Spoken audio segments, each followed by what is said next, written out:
कारान निज्यमानम संज्ञा कर्म नाम। अतद्गुणे वस्तुनि, अतद्गुणे वस्तुनि मतलब किसी ऐसी वस्तु में जिसमें वो गुण नहीं है,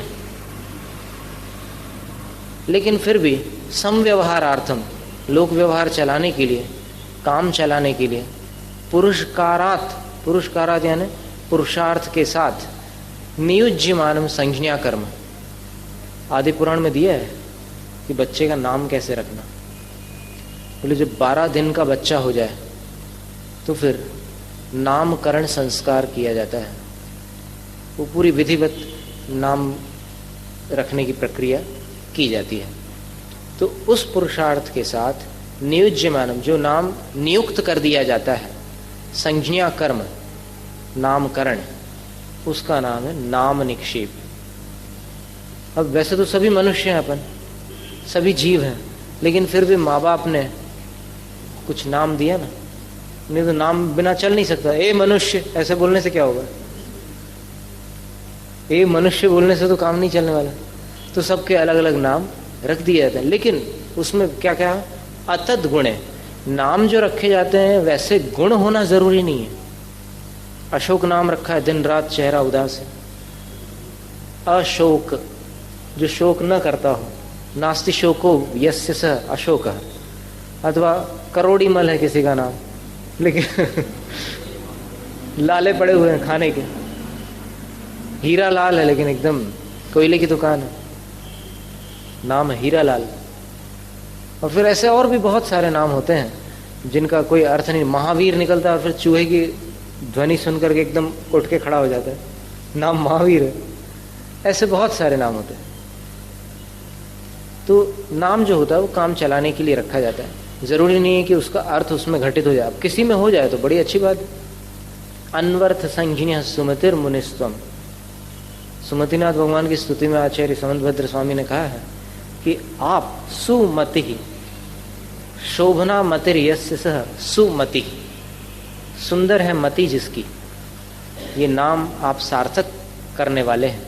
यानी सुमतिनाथ भगवान के लिए कह रहे हैं कि आपने अपने नाम को सार्थक किया, वरना बच्चे का नाम तो ऐसे ही रख दिया जाता है, अर्थ देख करके नहीं रखा जाता।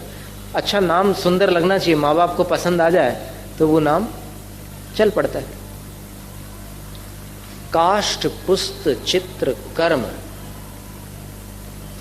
अक्ष निक्षेपादिषु, काष्ठ पुस्त चित्र कर्माक्ष निक्षेपादिषु सोयमिति स्थाप्यमाना स्थापना। काष्ठ पुस्त चित्र कर्म, लकड़ी में, पुस्तकर्म या चित्रकर्म में, और किसी कारीगरी में या चित्रकारी के द्वारा।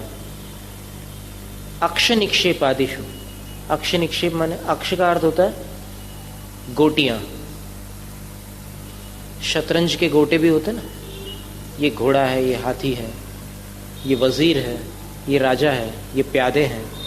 ये जो निक्षेप किया जाता है, ये जो स्थाप्यमाना, स्थापना कर दी जाती, सोयम, वो ये है, इसका नाम स्थापना है। इस स्थापना निक्षेप का खुलासा करते हुए आचार सार ग्रंथ में बड़ा ही सुंदर श्लोक है।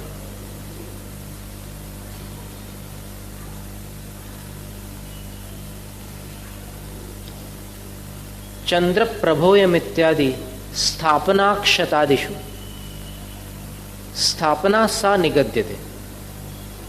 बोले कि अभी आचार्य वीर नंदी सिद्धांत चक्रवर्ती कोई ऐसे छोटे मोटे आचार्य नहीं है, बड़े महान आचार्यों की श्रेणी में इनकी गणना होती है। सिद्धांत चक्रवर्ती थे, उन्होंने जो ये श्लोक लिखा है कि अक्षत आदि में अयम चंद्र प्रभ इत्यादि, ये चंद्र प्रभ भगवान है इत्यादि, जो स्थापना कर दी जाती है वो स्थापना निक्षेप है। फिर उसके और भेद किए हैं। एक तो तदाकार और अतदाकार स्थापना भी करी है, और फिर दूसरी स्थापना ये है कि जो एक स्थायी स्थापना है और एक समय सीमा के लिए की गई स्थापना है। जैसे समय सीमा के लिए की गई स्थापना का फिर विसर्जन कर देने पर उस स्थापना का समापन, निष्ठापन हो जाता है। जैसे अभी चौमासे की स्थापना हुई है, ये समय सीमा को लेकर के। लेकिन यहाँ पर स्थापना निक्षेप की जो बात चल रही है, इसमें क्या करते हैं कि किसी वस्तु में किसी और वस्तु की स्थापना कर दी जाती है। अब जैसे प्रतिमा में जिनेंद्र भगवान की जब स्थापना करते हैं तो फिर वो नित्यकालीन स्थापना होती है, और उसके लिए क्या करना पड़ता है, एक बहुत व्यवस्थित विधि करनी पड़ती है। और 4 ग्रंथों के ऐसे उद्धरण हैं जिसमें बताया है कि उसमें सूर्य मंत्र, जो सूर्य मंत्र बोलते हैं ना कुछ लोग, तो वो उच्चारण में त्रुटि है थोड़ी। सूर्य शब्द अलग होता है, सूरी शब्द अलग है। सूर्य मंत्र दिया जाता है, जिसमें पंडित नाथूलाल शास्त्री, जिसे हमारी कई घंटों तक चर्चाएं हुई इस पर, इंदौर वाले, तो उनका कहना है कि सूरी का अर्थ होता है निर्ग्रंथ आचार्य, संहिता सूरी नहीं है। और फिर प्रतिष्ठा के 5 अंग होते हैं, प्रतिष्ठा के 5 अंग होते हैं, और उन 5 अंगों में आचार्य, पूजक, ऐसे करके एक श्लोक उनने सुनाया था पंडित हसमुख जी ने, प्रतिष्ठा सार में से था वो, तो उसमें 5 का होना अनिवार्य है, और उन 5 में आचार्य का स्थान अलग है। आचार्य यानी निर्ग्रंथ आचार्य, और फिर बाकी जो लोग उसमें सम्मिलित हो रहे हैं उनका स्थान अलग है। तो उसमें इंद्र इंद्राणी भी आ जाते हैं, यजमान वगैरह, तो उनका सबका उसमें अलग पृथक स्थान है। तो वो जो स्थापना की विधि है, जिन बिंब स्थापना की विधि, उसका एक अपना अलग शास्त्र है, और उसका विस्तार पंडित नाथूलाल जी ने एक लेख भी लिखा है इसके ऊपर, सूर्य मंत्र का महत्व। पठनीय लेख है, सुंदर लेख है, क्योंकि इसके पूर्व नाथूलाल जी से पहले एक विद्वान ने ऐसा लेख लिखा था कि उसमें यह था कि साधुओं को इसमें पंच कल्याणकों में नहीं जाना चाहिए, क्योंकि आचार्यों और साधुओं का ये कार्य नहीं है कि वो पंच कल्याणक प्रतिष्ठा में हस्तक्षेप करें। ये कार्य तो जो संहिता सूरी माने प्रतिष्ठाचार्य, वही संपन्न कराते हैं। तब फिर उसके उत्तर स्वरूप, क्योंकि उस लेख को 1 महीने के अंक में पढ़ा किसी ने, तो जिसने भी पढ़ा और जिसको उस बात पर विश्वास हो गया, तो फिर उसकी धारणा तो बन गई। क्या धारणा बन गई? बहुत कम लोग ये सोचते हैं कि जो आचार्य वहां जा रहे हैं वो भी पढ़े लिखे होंगे। क्या लोग किसी भी तर्क के आधार पर तत्काल निर्णय कर लेते कि जो जा रहे हैं वो गलत होंगे, है ना? तब फिर क्या किया पंडित नाथूलाल जी ने, उसका जवाब अगले 1 अंक छोड़ करके 3रे अंक में प्रकाशित कराया, और फिर उस जवाब के बाद फिर किसी ने कुछ भी नहीं लिखा उस विषय पर। यानी फिर वो बात सर्वमान्य हो गई, क्योंकि उन्होंने वो श्लोक भी दिए, 4 उद्धरण दिए उन्होंने। वो श्लोक हमारे पास अभी फोटोकॉपी रखी हुई इसकी, तो 4 उद्धरण देकर के उन्होंने ये बात प्रमाणित कर दी कि निर्ग्रंथ आचार्य ही सूर्य मंत्र देते हैं। और फिर सूर्य मंत्र का एक अलग महत्व है अपना। जैसे रिजर्व बैंक की सील न लगे तो कागज का टुकड़ा आप गाय को भी खिला दो, आपको तकलीफ नहीं होगी, लेकिन एक बार सील लग गई तो फिर उसको आप हिफाजत से पर्स में रखते हैं, नोट बन जाता है। तो वो पहला जो टुकड़ा था और इसमें क्या अंतर है? निश्चय से कोई अंतर है क्या? वही पुद्गल द्रव्य और उसमें कुछ रंगीन परमाणु और फिट कर दिए आपने रंग चढ़ा करके, लेकिन नहीं, अब वो प्रतिष्ठित हो गया है कागज का टुकड़ा। अब वो अप्रतिष्ठित नहीं है, और प्रतिष्ठित उसकी प्रतिष्ठा विधि अलग है। Reserve bank of India, Ahmedabad, Bombay वगैरह में जो रिजर्व बैंक है वहाँ की सील लग जाए तो फिर वो प्रतिष्ठित हो गई, नोट मानी जाती है, करेंसी। अमेरिका में उसको ग्रीन पावर बोलते हैं, हरी शक्ति, रंग हरा होता है वहाँ के डॉलर का, यहाँ तो अलग अलग रंग है, तो वो फिर एक शक्तिशाली चीज़ हो जाती है। इसी प्रकार पंडित हसमुख जी ने बड़ी सुंदर बात कही थी इस बार, उसको सुनकर के हमें भी थोड़ा सा लगा कि ये बात तो है, वजनदार बात है। उनने क्या कहा था? उनने कहा कि भगवान तो वीतराग है, वो किसी का कुछ बनाते बिगाड़ते नहीं है, लेकिन प्रतिमा में बनाने बिगाड़ने की ताकत होती है, क्योंकि प्रतिमा में जो प्रतिष्ठा की गई है, गर्भ कल्याणक का कोई मंत्र आचार्य नहीं देते, लेकिन जन्म कल्याणक के जो मंत्र होते हैं 10 अतिशयों की जो स्थापना की जाती है प्रतिमा में, वो अभी भी बरकरार रहती है, वो पूरी जीवित रहती है, सजीव प्रतिमा। इसलिए क्या कहते हैं इसको, प्रतिमा को जागृत प्रतिमा कहते हैं। आपने कभी सुना ये शब्द? कहीं कोई अतिशयकारी भगवान की छवि विराजमान हो तो कहते हैं कि ये प्रतिमा जागृत है। और नाथूलाल जी का तो कहना ये है कि अगर 8 बीजाक्षरों का शुद्ध उच्चारण करके कोई सूर्य मंत्र दे दे तो ऐसा हो नहीं सकता कि उस प्रतिमा की सेवा करने के लिए उनके चरणों में देवता ना आ जाए। इतना प्रभाव होता है उसका। और फिर ऐसे करते करते करते फिर दीक्षा कल्याणक के पूरे संस्कार दिए जाते हैं। उसके बाद केवल ज्ञान कल्याणक के पहले वो सूर्य मंत्र जो है 12वें गुणस्थान के अंत समय का एक संस्कार है, और बस उसके एक क्षण पश्चात केवल ज्ञान प्रकट हो रहा है। और उसके बीजाक्षरों का उच्चारण भी बड़ा जटिल है। बीजाक्षर जो है वो, अब कई लोग उसको हमलर व्यूम पढ़ते हैं, तो हमलर व्यूम उसका उच्चारण नहीं है। वो जरूरी नहीं है कि आप पूरा स्वर बोलिए, व्यूम ये उसका उच्चारण है। सिर्फ जो उच्चारण स्थान, जो व्यंजन उसमें लिखे हुए हैं, 5 व्यंजन है उसमें, 5 व्यंजन और 1 स्वर है, और ऊपर फिर अनुस्वार है। तो उच्चारण कैसे करोगे? हमलर व्यूम बोलने से तो कितने अक्षर हो गए? हम 1 अक्षर हो गया, लर 2 अक्षर हो गया, व्यूम 3 अक्षर हो गया। 3 अक्षर नहीं करना, 1 अक्षर है वो। व्यंजन उसमें 5 है, तो व्यंजनों का व्यंजन रूप से उच्चारण करना जरूरी है। खैर इसकी भी एक ट्रेनिंग अपेक्षित है। अभी पिछले वर्ष एक ब्रह्मचारी जी थे, राजेश वर्धमान, उनका कहना था कि एक शिविर उच्चारण का लग जाए आपके सानिध्य में। बोले जितने विद्वान हैं संस्कृत के और फिर जितने पंडित लोग हैं वो आकर के उच्चारण शुद्ध कर लें तो फिर काफ़ी अच्छा है। पर अभी हमें भी पता नहीं, हमने तो अपनी कोशिश कर करके मेहनत करके जितना सीखा है सो सीखा है। अभी हम खुद नहीं जानते कि कितना परफेक्ट है हमारा उच्चारण। हो सकता है इसमें भी कुछ सुधार हो सके। तो वो जो प्रतिष्ठा की जाती है प्रतिमा की, उसमें बहुत सारी अवस्थाएं जीवित रहती है।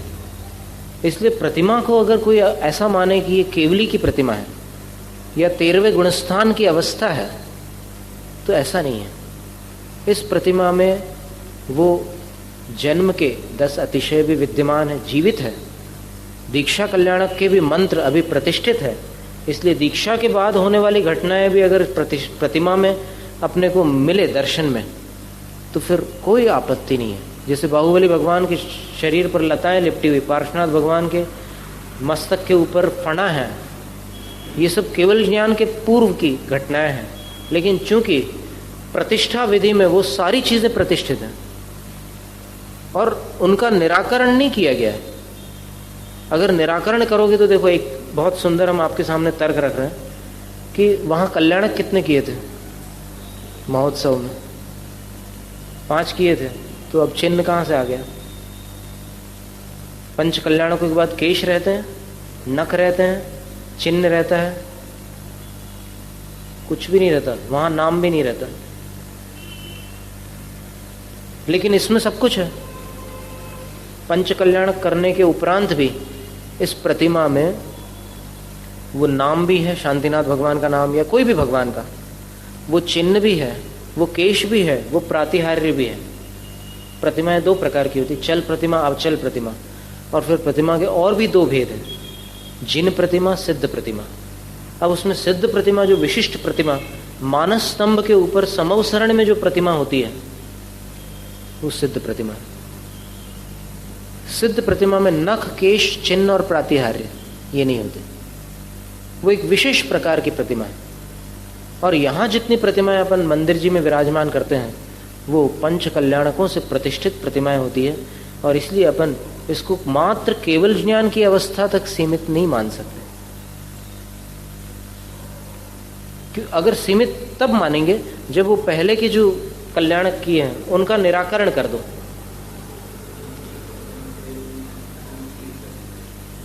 नंदीश्वर में तो अरहंत की प्रतिमा रहती, पंचमेरु में भी रहती होगी, तिलय पंडिती में देखना चाहिए। क्योंकि नंदीश्वर भक्ति का तो हमें स्मरण है कि नंदीश्वर भक्ति में तेषु जिनानां प्रतिमा पंचशत शरा सनोच्छ्रिता सत प्रतिमा मणि कनक रजत विकृता दिनकर कोटि प्रभादिक प्रभदेहा। नंदीश्वर भक्ति में श्लोक आता है कि उन जिनालयों में, 52 जिनालयों में 500 धनुष ऊंची जिनेन्द्र भगवान की प्रतिमाएं होती है। तो मणि कनक रजत विकृता, जो मणियों से बनी हुई है, कनक से बनी हुई है, रजत से बनी हुई है, और दिनकर कोटि प्रभाधिक प्रभदेहा, करोड़ों सूर्यों से भी अधिक प्रभाशाली शरीर वाले प्रतिमाएं होती है। हाँ, इसका उल्लेख मिलता नहीं है प्रतिष्ठा शास्त्रों में। ये जो आकार बनाया है ना, इसको आचार्य श्री भी छोड़ देते हैं।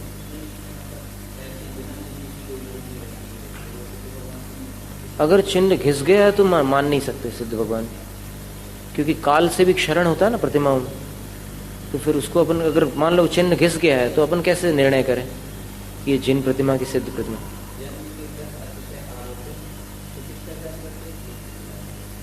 कौन करता है इसकी जानकारी दो, क्योंकि बहुत सारी क्रियाएं ऐसी है कि जो 10 अतिशय, या फिर हो सकता है कि इसमें भी 2 मार्ग हों, कुछ आचार्य न करते हो और कुछ आचार्य करते हो, ऐसा भी हो सकता है।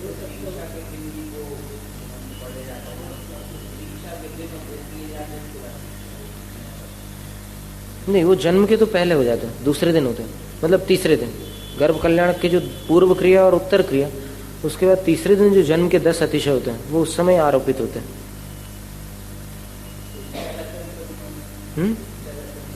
चल अचल प्रतिमा में ऐसा है कि जो अचल यंत्र जिस प्रतिमा के नीचे स्थापित किया जाता है और उस प्रतिमा को विराजमान करते हैं मंदिर जी में, उसको उठा करके अभिषेक के लिए या श्री जी की शोभा यात्रा में नहीं ले जाया जाता, वो अचल प्रतिमा। और फिर जिस प्रतिमा को उठाकर अभिषेक पीठ पर विराजमान करके अभिषेक किया जाता है, वो चल प्रतिमा है।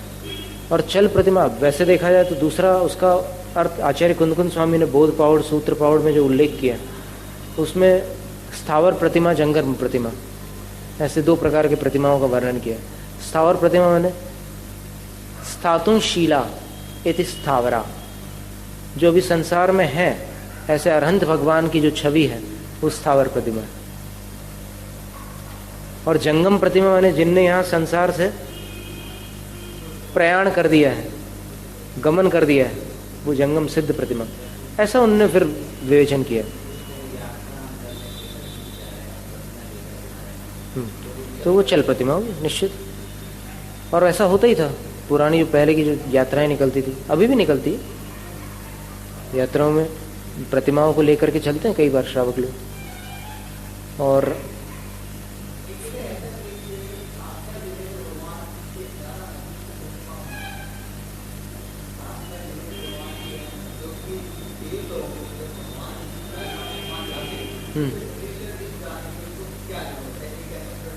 हाँ, ये भी प्रश्न है कि जब इंद्र, सौधर्म इंद्र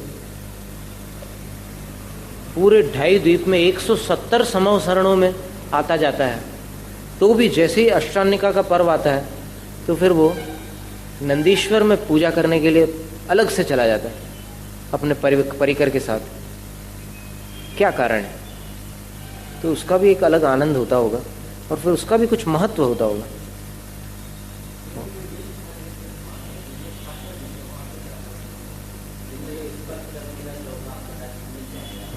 हाँ, प्रतिमाओं को तो छुआ जा सकता है, लेकिन साक्षात जिनेन्द्र भगवान का स्पर्श गणधर देव भी नहीं छू सकते भगवान के चरण,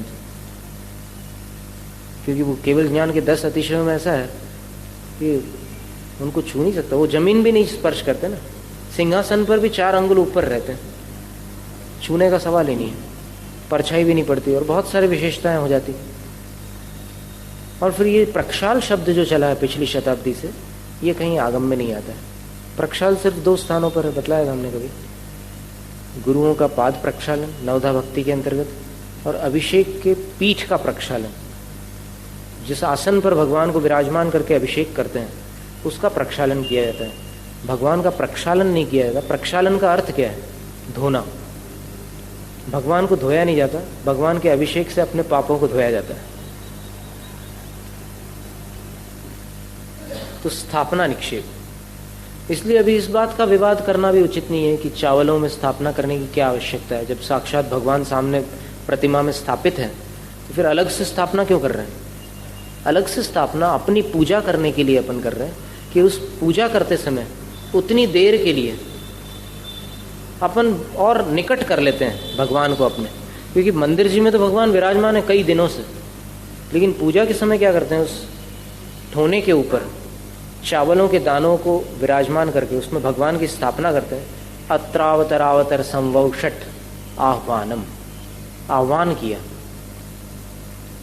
फिर आह्वान नन, कुछ लोग नन 2 बार न बोलते हैं, 2 बार न नहीं, आह्वान एक शब्द है, एक ही न है, आह्वान। आह्वानम है संस्कृत में अगर बोलना चाहो तो आह्वानम, आह्वान नन नहीं है। तो अत्रावतरावतर संवौषट आह्वानम। फिर अत्र तिष्ठ तिष्ठ ठह ठह स्थापनम, विराजमान किया। आह्वान का मतलब होता है बुलाना, आइए आइए, और स्थापन का अर्थ होता है विराजमान करना। और अत्र मम सन्निहितो भव भव वशट, अब मेरे सन्निहित हो जाइए, यानी मेरे समीप हो जाइए। और उसके बाद फिर पूजा के काल पर्यंत, ये स्थापना जो है उतने समय पर्यंत की गई है, क्योंकि स्थायी स्थापना का निषेध है। वसुनंदी श्रावकाचार्य में एक गाथा आती, हुंडाव सप्पिणीय, हुंडाव सर्पणी काल में अतदाकार स्थापना स्थायी रूप से नहीं करनी चाहिए। वहां पर ये भाव भी साथ में जोड़ लेना चाहिए, स्थायी रूप से। सर्वथा निषेध नहीं है, अगर सर्वथा निषेध होता तो फिर एक आचार्य की बात कभी भी दूसरे आचार्य काटते नहीं। क्या आचार्य वसुनंदी महाराज कह रहे हैं कि हुंडाव सर्वणी में स्थापना नहीं करना चाहिए अतदाकार, और आचार्य वीरनंदी सिद्धांत चक्रवर्ती कह रहे हैं कि अक्षत आदिक में चंद्रप्रभ भगवान आदिक की स्थापना करना चाहिए। झगड़ा करने क्या दोनों हो ही नहीं सकता। जैनाचार्यों में कभी झगड़ा नहीं होता, झगड़ा अज्ञानियों में होता है, ज्ञानी जीवों में झगड़ा नहीं हो सकता। तो इसलिए दोनों बातें देख करके फिर उसका तात्पर्य निकालना चाहिए। कभी कभी क्या होता है कि एक ग्रंथ में कुछ लिखा है, दूसरे में कुछ और भी लिखा हुआ है, तो जो ग्रंथ की बात अपने को पुष्ट करना है उसका प्रमाण तो अपन याद रखते हैं, लेकिन उसके अतिरिक्त जो और उल्लेख हैं शास्त्रों में उसको अपन या तो पढ़ करके गौण कर जाते हैं या फिर पढ़ते ही नहीं है। तो उसका पूरा समुचित निर्णय होना चाहिए। हो सकता है कि अपनी समझ कमज़ोर हो, अपना ज्ञान अधूरा हो, इसलिए संग्रह के रूप में भी रखा जा सकता है कि भाई इतनी बातें हैं, अब सामने वाले को जो बात ग्रहण करना हो कर सकता है, लेकिन फिर भी आगम तो कहता है, मूलाचार ग्रंथ में कहा है, मिथ्यात्व भयात, मिथ्यात्व के भय से कुछ ऐसी वस्तुओं को भी स्वीकार कर लो जो जिनेंद्र भगवान ने बताई है लेकिन तुम्हारे तर्क में नहीं बैठ रही है। अपन तर्क वितर्क करके उसकी सिद्धि नहीं कर पा रहे हैं, इसका मतलब ये नहीं है कि उसको हम अस्वीकार कर दें। जिनेंद्र जिनवाणी में वो बात आई है इसलिए स्वीकार कर लें। और जिनवाणी को क्यों स्वीकार करना? कोई भी किसी भी साहित्य का निर्माण करके कह दे कि भाई ये जो मैंने लिखा है ये जिनवाणी है, तो उसके लिए फिर न्याय ग्रंथों की शरण में आना पड़ता है। न्याय ग्रंथों को पढ़ना इसलिए आवश्यक है क्योंकि जैन दर्शन पूरा इसी पर टिका हुआ है। किस पर? केवली के वचनों पर। महावीर भगवान ने जो मार्ग बतलाया है वो मार्ग केवल ज्ञान प्राप्त करने के पश्चात बताया है, उसके पहले नहीं। जब तक पूर्ण ज्ञान नहीं होता तब तक तीर्थंकर मुनिपद धारण करके भी, श्रुत केवली होने के उपरांत भी, विपुलमति मनः परे ज्ञान और सर्वावधि ज्ञान प्रकट हो जाने के बाद भी बोलते नहीं। अधूरे ज्ञान के साथ क्या बोलना? किसी विद्वान ने कहा था कि अधूरे ज्ञान के साथ क्या बोलना। तीर्थंकर जैसे हस्ती तो मौन रहते हैं। श्वेतांबर मत में बोलते हैं तीर्थंकर, केवल ज्ञान के पहले नेमी राजुल संवाद होता है, लेकिन दिगंबर आमनाय में केवल ज्ञान के पहले तो तीर्थंकर मौन ही रहते। 56 दिन केवल ज्ञान प्राप्त करने में लगे थे नेमिनाथ भगवान को, लेकिन मौन थे उतने दिनों तक। सबसे लंबा मौन तो आदिनाथ बाबा का हो गया, 1000 वर्ष। ये स्थापना निक्षेप है।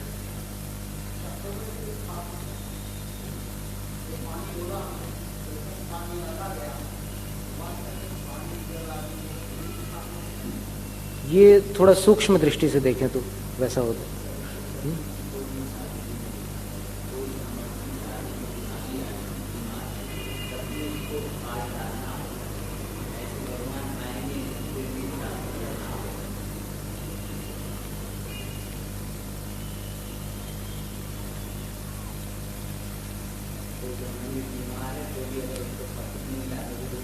नहीं, भगवान तो वहां से नहीं आएंगे यहाँ पर, लेकिन अपन जो स्थापना कर रहे हैं, चावल में तो आ ही रहे हैं भगवान। चावल में जो स्थापना की जा रही है उसमें तो उनको आमंत्रित किया गया है और फिर ठह ठह बैठाला भी है अपन, और सन्निकट भी कर दिया है। और उसके बाद उनने भी हुंडा उसर्पणी वाली बात लिखी है उसमें।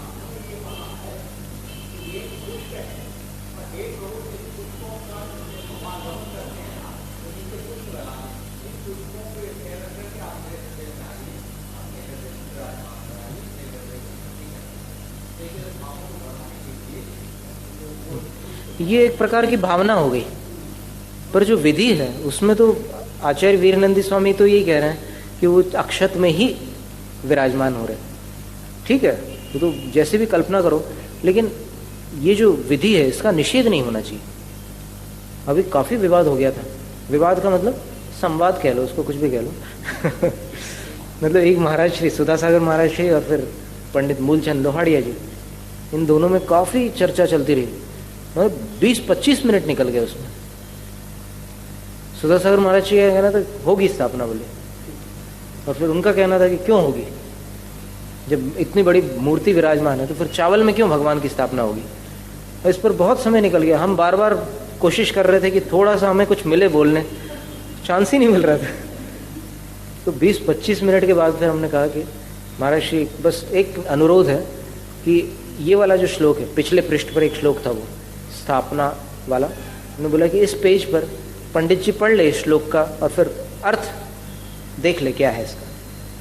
तो पंडित जी ने पढ़ा उसको, और फिर पंडित जी ने उस समय ऐसे कान पकड़े, बोले कि आज के बाद मैं स्थापना का विरोध नहीं करूंगा उसी समय, क्योंकि आगम वचन जो है उसके सामने फिर तर्क तारंगा की बात पिछले वर्ष तो ऐसा होता है। मतलब क्या होता है कि कभी कभी अपन ने जो चीज़ जानी है वो तो ठीक है कि अपन ने आगम के आधार से जानी है, पर कभी कभी अपूर्ण जानकारी के कारण अपन कुछ निर्णय कर लेते हैं, और उस निर्णय की पुष्टि के लिए कुछ तर्क वितर्क भी करते हैं। अनुचित नहीं है, अपनी भावना गलत नहीं है, लेकिन